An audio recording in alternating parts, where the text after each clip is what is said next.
Support for the Legislature today is provided by West Virginia University, building futures close to home at campuses in Morgantown, Kaiser, and Beckley. Information at wvu.edu. Embassy Suites by Hilton Charleston, an all-suite hotel and conference center minutes from Yeager Airport and Capital Market. Reservations and brasserie dining information available at hilton.com. Segra, providing fiber-based communication solutions. Segra, freedom to grow. More information at segra.com.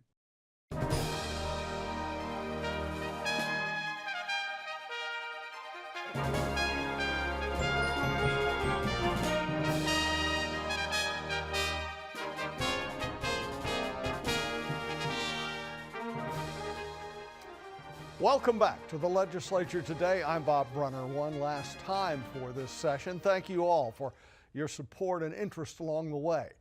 Today's been a full, and both chambers traditionally work until midnight Saturday night as they work out differences on bills and try to get last-minute pieces of legislation passed. We'll be watching it all with you. Thursday evening, the Senate took up and amended the House budget bill. After some discussion in the House Friday morning, the state budget passed easily and is now on its way to the governor. Senate Finance Chairman Senator Eric Tarr, a Republican from Putnam County, says he's very pleased to pass a budget in 60 days or less for the 5th year in a row. However, he also says the budget isn't fully complete until the governor signs it. Because of it being the budget bill, is if there's something in there that he doesn't agree with, he can't go and change it, but he can go into a line item veto. And so unless we were to hang around, override those line item vetoes and decide to do that as a legislature, then that line of the budget would come out. So as he goes through the budget, I don't know yet. We'll see what he does with it, but that happens occasionally. So it's something that we expect. Things grew contentious in the Senate this morning as one senator demanded to be recognized on the chamber floor. Chris Schulz has more.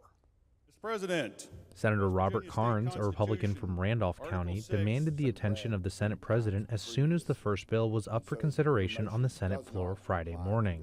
Mr. President, I demand that this bill be read. Mr. President, I demand that the bill be read as constitutionally required. Carnes said he was concerned a constitutional rule that each bill be read fully and distinctly 3 times was being ignored. As the day's business progressed, he continued to demand recognition with almost every bill that came up. Carnes' outburst ultimately forced a short recess. When the senators returned, President pro tempore Senator Donna Boley, a Republican from Pleasants County, formally requested Carnes be removed from the chamber. Pursuant to the powers granted to the presiding officer by Senate Rule 51, that you ordered the Sergeant at Arms to remove the senator from Randolph from the chamber. Afterwards, outside the Senate chambers, Carnes said he was fed up with how the Senate President Craig Blair has conducted the body's business this year. Over the course of the session, I've tried to correct things internally. I think that's the best way to go. I think that at a certain point, and as we've seen this continued push to violate the rules and the norms of the Senate, it was necessary to maybe be a little bit more bold in making a statement. So that's what I've done today. The Senate returned from another recess just before 3 p.m., and Senator Carnes was still absent from the floor. For the Legislature today, I'm Chris Schulz. A bill to set the minimum age for marriage in West Virginia at 18 appeared dead in the Senate Judiciary Committee Wednesday, but it got new energy when committee chairman Senator Charles Trump, a Republican from Morgan County, moved Thursday to have the bill removed from his committee and brought before the full body. The bill's on third reading in the Senate today, but as of our deadline, the bill has not been taken up. In the House, a bill to help charter schools garnered plenty of debate, and a bill focused on a Recovery House pilot program was called a life or death measure. Randy Yohe has that story. Several delegates spoke both for and against Senate Bill 47, which will set up a fund to provide financial support to the state's growing charter school network. Qualified charter schools and charter school applicants could be awarded grants of up to $400,000 total. Delegate Elliott Pritt, a Democrat from Fayette County and a public school teacher, opposed the bill he said sets up a never-ending revenue source in lieu of helping struggling traditional public schools. If they need the money for things that were not planned for initially, why do they not just ask for a one-time appropriation? Why do we have to set up a fund that we have to continually inject money into every year? We have a school system that is struggling. I don't understand why we've set up a parallel system that also, per statement committee, is also struggling. Delegate Joe Ellington, Republican from Mercer County and chair of the House Education Committee, supported creating the fund, reminding his colleagues that these are public charter schools. This is to help them be a little successful. They don't have their own school buses. This is to help them do that, to transport their kids. It's also to help provide some of the other supplies they need. So this is probably something to help make successful for an alternative type of education, because not every kid fits into the traditional system. The Charter School Stimulus Fund bill passed with a 62-36 vote and goes to the governor for his signature. Senate Bill 147 did not fare as well. The measure would have created a pilot program for recovery residences located in Campbell County, relating to landlord-tenant laws and eviction standards. Delegate Mike Pushkin, Democrat from Kanawha County, said this was a bad bill for a number of reasons. He pointed out that a client that relapsed during recovery would be kicked out, but quickly received mandated funding. When somebody would be in mid-relapse, somebody in early recovery moves into one of these houses, they're in mid-relapse, they have to leave because their behavior affects everybody else in the house, and we're putting it in code how quickly they're going to have to be handed money to kill themselves with. This will result in overdose deaths. This is not a well-thought-out piece of legislation. It is unconstitutional. It'll increase the amount of overdose deaths in this state. Senate Bill 147 was rejected with a 43-52 vote. For the legislature today, I'm Randy Yohe. The Senate was poised to pass House Bill 2007 today. That legislation would restrict gender-affirming health care for transgender youth. On Thursday, LGBTQ rights groups and their allies came to the Capitol to protest the bill. Curtis Tate has that story. More than 100 people turned out at the Capitol Thursday to protest HB 2007. Last month, the House approved the legislation on a vote of 84-10. One of the most outspoken opponents of HB 2007 in the legislature, Delegate Danielle Walker, a Monongalia County Democrat. On Thursday, she spoke out with her usual force. Our children are being bullied by our government, so where is the democracy? Everyone who came to the Capitol understood that HB 2007 was all but certain to pass the Senate as well. Chris Smith, president of the Village Project, a queer community service and activism group at Marshall University, tried to look forward. Well, if this is passed, it's not the end of our fight. Historically, the queer community has fought time and time again, and we've had many leaps and bounds forward and many huge setbacks. Other states are considering or have passed similar legislation, including Kentucky, Kansas, Georgia, and Tennessee. Some states like Minnesota are going the other direction, acting to protect health care access for transgender youth.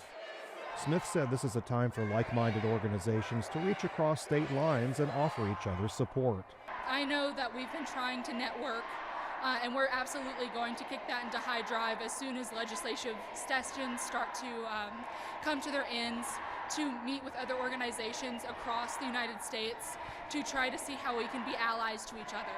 Ideally, we want to have our state be safe for people, but allyship is far-reaching and beautiful. So I'm sure that we can keep our people safe and happy as much as we can. Another prominent opponent of HB 2007, Delegate Evan Hansen, a Monongalia County Democrat, offered his perspective on why lawmakers are pushing the bill, as well as why it's important for them to see who it will affect. No, it's because they want to have something to run on. They want postcard material. They want to be able to take what might be a complicated issue and simplify it down to a slogan and get reelected, even if it hurts people. I think having so many people at the Capitol here today is important for legislators to understand that there's people in every county of the state who are going to be impacted by a bill like this. Their neighbors, their colleagues, potentially some family members, and I think people need to understand that.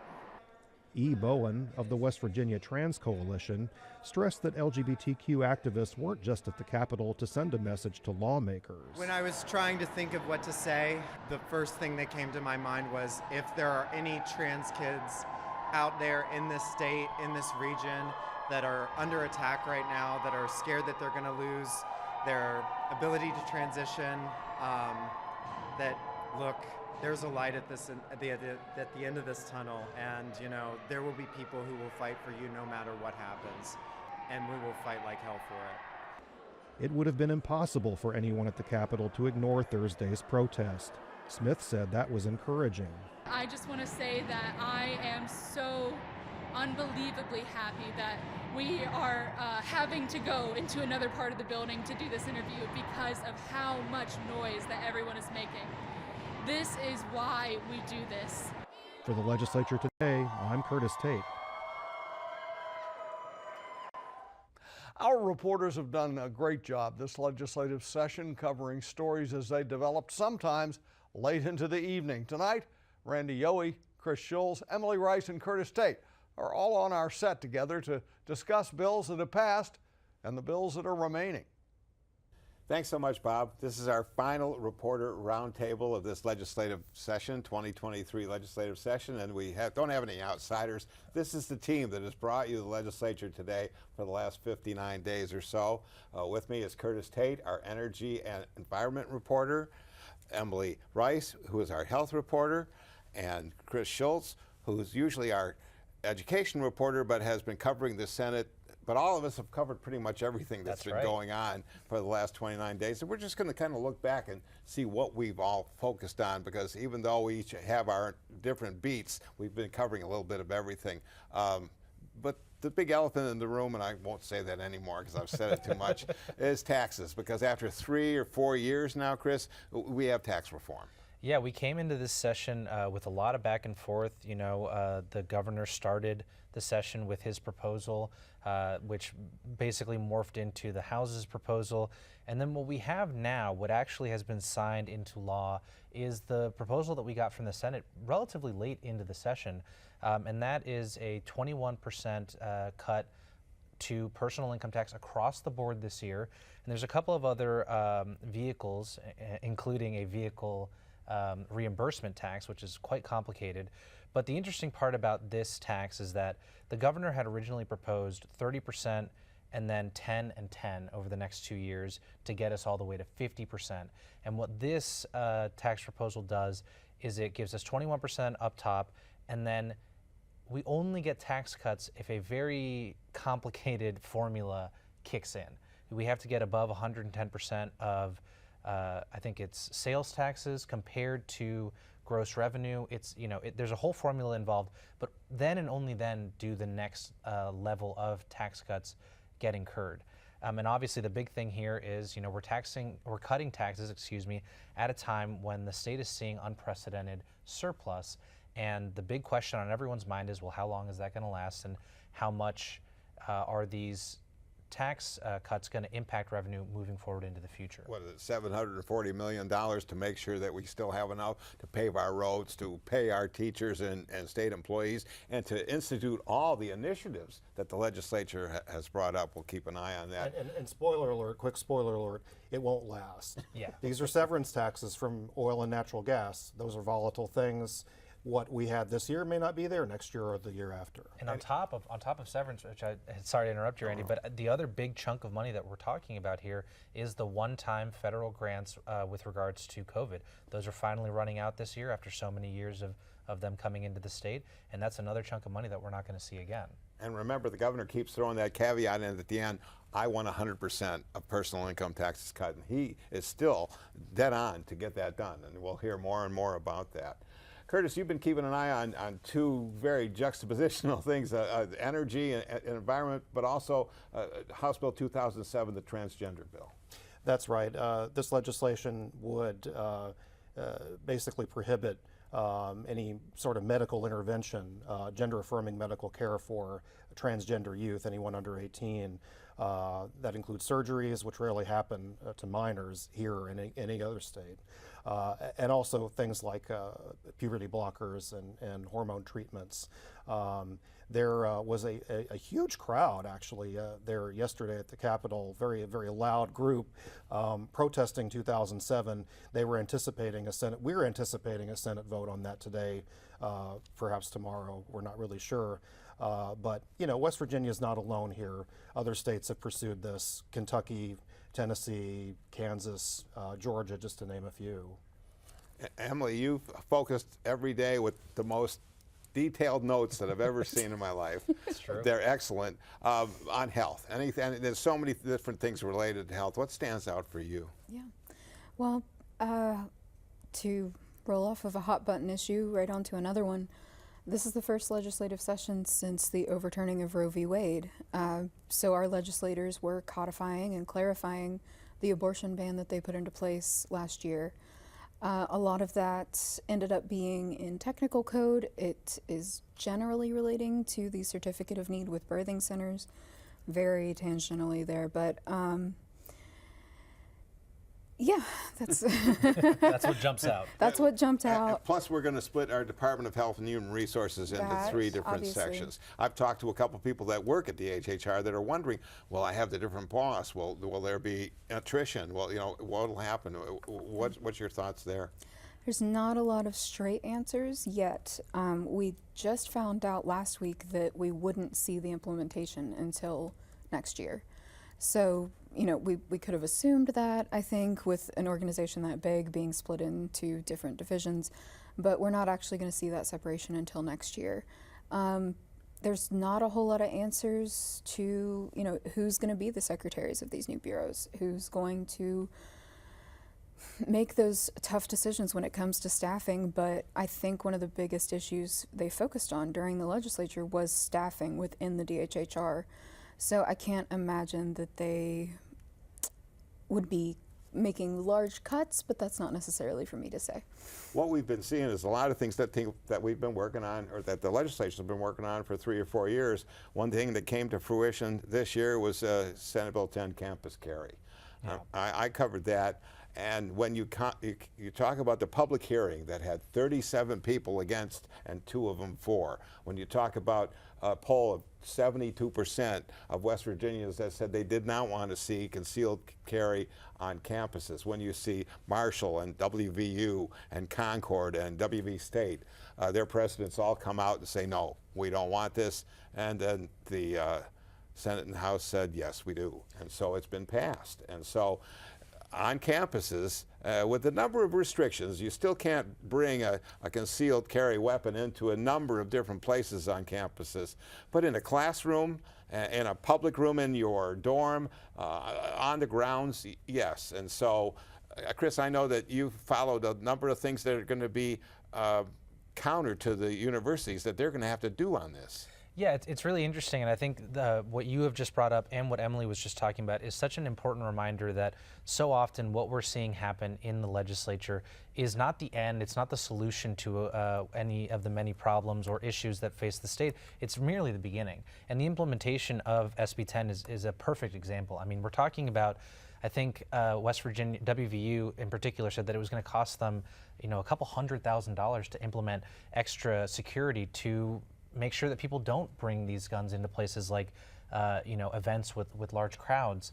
And then you've got smaller schools like Concord and you know, Shepherdstown, to just name 2 of them, that really don't have the infrastructure to deal with this at all the way that a larger school like Marshall might have. So, I mean, there's really no telling. They were saying maybe in the millions of dollars for some of these smaller schools, that really does make a difference in their budgets. I know that WVU said 300,000 or so, but wow. I might be speaking out of turn here, but and that might be collectively for all the smaller schools, but I definitely remember that there was a number in the millions that was mentioned. We've said that the smaller schools may have to pay more. Curtis, you deal with energy and environment, and we've seen a double-edged sword, if you will, a lot of renewable energy activities, yet still sticking with our coal economy as well. That's right, Randy. what I've observed over the past couple of years is actually that this legislature has been somewhat open to alternative forms of energy. Last year, they repealed a longstanding ban on nuclear power. In the past 2 years, I think they took steps to embrace solar energy. They didn't really do that this session. They did kind of double down on coal, and that's not really surprising because there's still probably 13,000 full-time coal miners statewide. It's not a large source of employment like it once was, and it's small relative to other industries, but it still has a very big cultural and emotional attachment for a lot of folks. And it's also true that power plants employ hundreds of people. They contribute tax revenues to those communities. They support other businesses. So the legislature has been very supportive of coal plants, trying to keep them open and not letting them close down. Gas and oil. We've seen a lot of we've met some lobbyists with the gas and oil industry. They've been very busy, and there's a couple of bills that relate to that end of the stick, isn't there? That's right, but the interesting thing is that even though West Virginia is one of the top natural gas producers in the country, as well as the #2 coal producing state, we don't use a whole lot of natural gas for our own power needs. We're still close to 90% coal. One thing that they also have been working on for years and will be working on and through 2027 and beyond is PEIA. Oh my gosh, yes. But they got something passed this year. I covered quite a bit of that, and after a good full day's debate by the House, they decided that since the PEIA rates, the premium rates hadn't been raised in 12 years, boom, let's not just squeak them up, let's make it 25% a premium interest. That's 230,000 state employees that they're going to be dealing with. They also said if your spouse has a job somewhere else and she can or he can get health insurance there, then they should. If they want to stay on this program, it's an extra $147 a month. And the biggest thing was for hospitals to accept PEIA patients. That's right. We heard horror stories of not just Wheeling Central when they came out a week before session and said, as of July 1st, we're not going to take any more PEIA people because they were only getting 50% on the dollar. 50% of the Medicaid rate. Of the Medicaid which is already rate. A little under the market rate. And now it's 110%, and that was allowed as well. We heard about private practitioners and just your local doctor that wasn't going to accept this. But the challenge here is that within, 3-4 years, the deficit is going to be something like $422 million. So what did they do? They said, let's study it. not that I'm sure that they haven't said, let's study this for a while, but let's do some more studying on it. So there's, I guess, concerted, pointed, established studies rather than the plain old studies that we've just done before on trying to figure out how to handle this PEIA as well. It's not like there were hundreds of millions of dollars just lying around that could fill that gap. Well, I think it's notable within PEIA is the discussion about the state employee raise. And is that raise going to even out with the rate increases? And that's also very similar to affordable Medicaid buy-in, which they also passed, at least the House did. I cannot remember at the moment where it is in the Senate, but and we haven't even got to education. We only have a minute left because there's still a lot of things in flux right now in that regard. Real quick. Oh man, yeah. I mean, and I think exactly to what Emily was just saying. That's just the story of the final days here. We are just waiting to see if and when a lot of these bills are going to get picked up and voted out towards the governor, or if at all. That's why we're going to be here together until midnight trying to follow some of these bills with you all on TV live. And we'll see where things like the Third Grade Success Act, for example, which already has money in the budget for its implementation, but it hasn't passed the legislature just yet. So keep an eye on our web post as well, because we're going to cover a lot of that as well right there. Emily Rice, Chris Schultz, Curtis Tate, we still got one more day to go. We'll do final hours tomorrow night, and then we'll be done with this session. So as we'll finish off, we'll go 3, 2, 1. Back to you, Bob. Thanks for that, guys. This is our last episode of the Legislature Today for the 2023 session. Tune in Saturday evening for the final hours. We'll be broadcasting live from 8 p.m. until midnight when the session officially ends. A moment, please, as we conclude the broadcast. I was honored to be welcomed into this group of professionals long after my retirement to help with the Legislature today. These reporters, producers, videographers, editors, technicians are all pros. They are dedicated and caring. It's been my privilege to be a part of this project. Thank you. I'm Bob Brunner. Thanks for joining us. Have a great evening.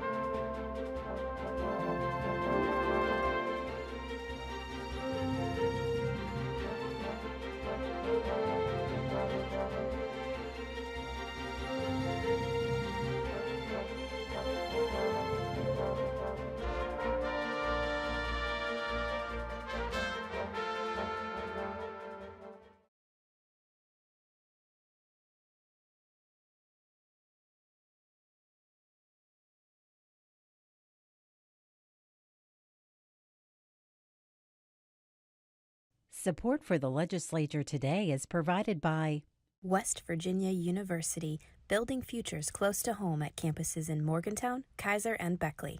Information at wvu.edu. Embassy Suites by Hilton Charleston, an all-suite hotel and conference center minutes from Yeager Airport and Capital Market. Reservations and brasserie dining information available at hilton.com. Segra, providing fiber-based communication solutions. Segra, freedom to grow. More information at segra.com.